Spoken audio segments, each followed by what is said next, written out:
first time kind of for a game day walking back out on that floor, what emotions hit you already being 1-0 and then of course having the season come now? Yeah, no, just really excited to hopefully keep this train rolling here. We had a great start in San Diego, and to be back here with family, friends, everybody that we're playing for, it's going to be exciting. So, Coach, one of the things that we haven't talked about is new additions. Ed Williams. I mean, you bring a proven goal scorer in here, a guy who's fairly local, only lives about an hour away.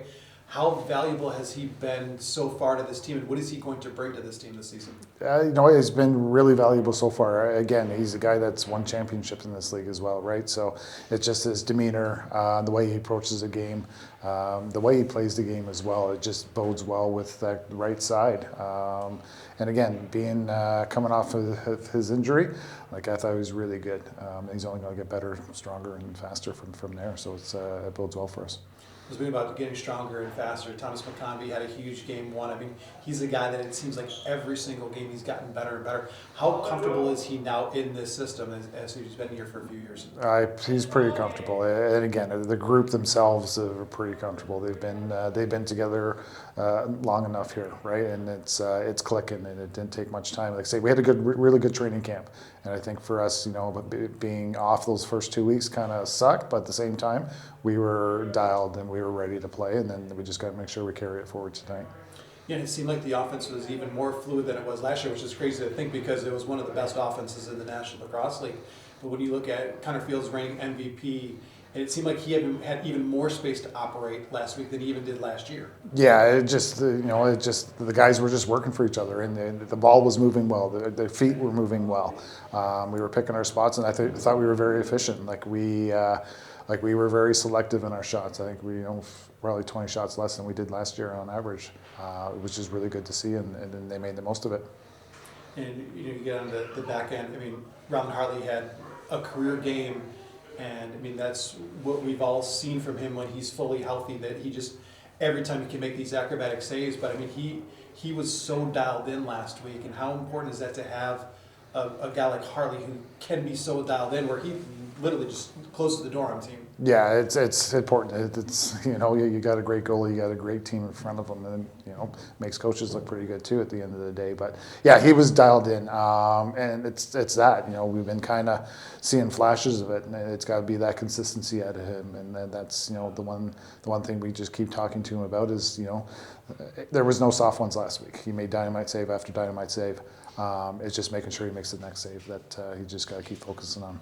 And the back end, they seem to, obviously we just have a one-game sample, but they seem like they're a little bit more aggressive last week. Yeah, again, it helps by Hart's making the saves when we messed up. There was 2 or 3 segments there where I think he made 3 or 4 saves, all bang on right on top of them, all in a row. And it just gives our guys a little more confidence that if we do mess up, he's going to save it for us. And so it just allows us to play a little bit quicker, get on hands, and again, that was our focus with that group. And week in, week out, it changes a little bit, but yeah, we were good as an entire group.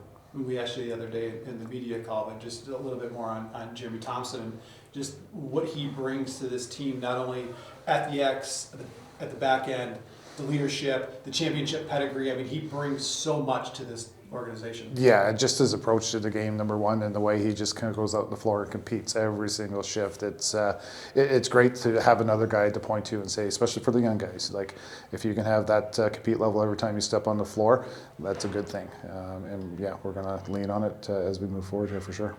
If we look at Philly tonight, last year they had a lot of struggles last year.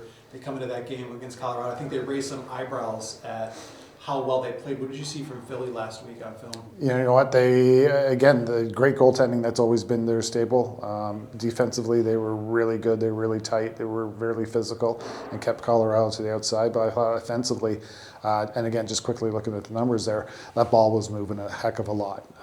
Historically, it got stuck. And so you can key on guys a little bit more because it's going to be in somebody's stick a little more often. Last week, it wasn't. So we got to make sure that we're counting for everybody, and you look at 34, he's another year older and a little more experience in that game.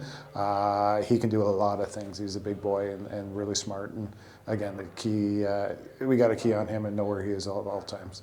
One of the older guys on that squad, Joe Russell-Terrence, is a guy who played for you. I mean, he's He's been in this league for a decade and a half, and it surprisingly seems like he's getting better as he gets older. Yeah, again, you get a little bit older, you get a little bit wiser too, I guess, at the end of the day. But yeah, Resi does what Resi does really, really well. It's going to be up to us to put him in a spot that he may not be as comfortable. And to your earlier question, with us paying a little more pace and spreading the floor a little bit, hopefully we can do that to him and contain him a little bit more.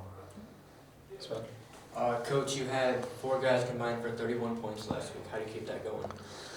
Just keep it going. It's that's what that group does though, and it was falling, and they made the most of their opportunities. But it was good to see at the end of the day, and if we can have that, we'll take it for sure.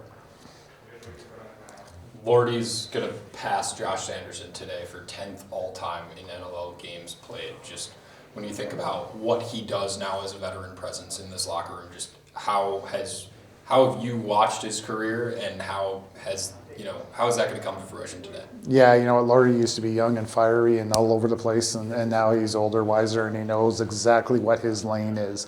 And he's a great communicator, and he's a great support for our group here. And again, that's why we wanted him here last year, just to give us a little bit of an edge and a physical presence. And he does everything he does very well. Congrats to him, to say the least. It's good.